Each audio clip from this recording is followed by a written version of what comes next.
vous allez payer à partir de l'interrogation suivante, pourquoi est-il si important de défendre l'indéfendable? Le rôle de Monsieur le Président, Mesdames, Messieurs les assesseurs, Mesdames, Messieurs, la justice a, semble-t-il, toujours été un rempart contre les assauts de l'arbitraire. Mais, à trop vouloir trancher, à trop se complaindre dans la certitude, la justice oublie parfois une autre vertu, le doute. Ce doute salutaire, cette remise en question permanente, cette conscience aiguë de la fragilité de nos jugements. Car que vaut une justice qui ne doute pas? Que vaut une justice qui se drape dans une arrogance infaillible, qui se refuse à admettre la possibilité de l'erreur? Je vous le dis, mesdames et messieurs, cette justice-là est une imposture. Le triomphe de la subjectivité sur l'objectivité, le règne de la peur sur la raison. Car ne nous y trompons pas, derrière les robes noires, les formules solennelles, les perruques et les poudres, se cachent des hommes et des femmes, avec leurs faiblesses, leurs préjugés et leurs peurs. Oui, les hommes ont peur. Peur d'avoir tort, peur de l'incertitude, peur du scandale. Alors, pour se rassurer, ils se raccrochent à de pseudo-évidences, à des conclusions hâtives. Il n'a pas d'alibi, il est donc coupable. Mais était-ce suffisant pour condamner Omar Haddad à 18 ans de prison? Si l'opinion publique a déjà rendu son verdict, si la foule en colère réclame déjà la tête de l'accusé, à quoi bon un procès? À quoi bon un avocat si l'accusation fait office de loi avant même d'avoir exposé ses arguments? Le tribunal du peuple, ce tribunal impitoyable et versatile, serait-il devenu le seul juge légitime?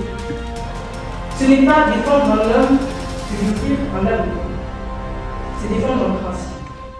Un principe inscrit dans l'article 9 de la Déclaration des droits de l'homme.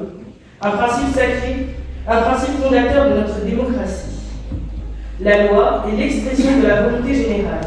Monsieur le Président, Mesdames et Messieurs les assesseurs, Mesdames et Messieurs, en tant qu'avocate, la question que l'on nous pose le plus souvent est « Mais comment peut-vous défendre les monstres ?» C'est à ce moment-là que notre rôle d'avocat prend tout son sens. Un système judiciaire équilibré ne peut exister sans la présence d'avocats pour défendre même ceux que la société considère d'abominables. Un avocat n'est pas là pour justifier un crime, mais pour garantir un procès équitable.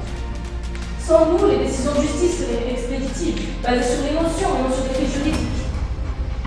Le rôle d'un avocat est de défendre toute personne nécessitant une défense, qu'elle soit innocente, dans le cas échéant, qu'elle soit indéfendable. L'article 3 du décret numéro 2023-502 portant sur le code de déontologie des avocats, auquel nous avons nous-mêmes prêté serment, nous rappelle que nous devons faire preuve à l'égard de nos clients de compétence et de dévouement. Un avocat n'est pas présent uniquement pour défendre les innocents, et quand bien même ce serait le cas, notre profession perdrait tout intérêt aux yeux de la justice. Derrière chaque acte, aussi condamnable soit-il, il y a un individu, avec des histoires, des contextes et des circonstances. Défendre l'homme, ce n'est pas oublier les souffrances des victimes, ni minimiser les faits. C'est rappeler que la justice ne peut être rendue que si chaque partie est entendue. Juger, ce n'est pas simplement punir, c'est comprendre. Prenons l'exemple d'Éric Dupond-Moretti, qui nous l'a rappelé lors du procès d'Abdelkader Mehra en octobre 2017. Cet avocat a décidé de défendre un homme considéré par la société d'indéfendable, avec comme unique argument qu'il y a des causes indéfendables, mais qui ne défendent pas une cause.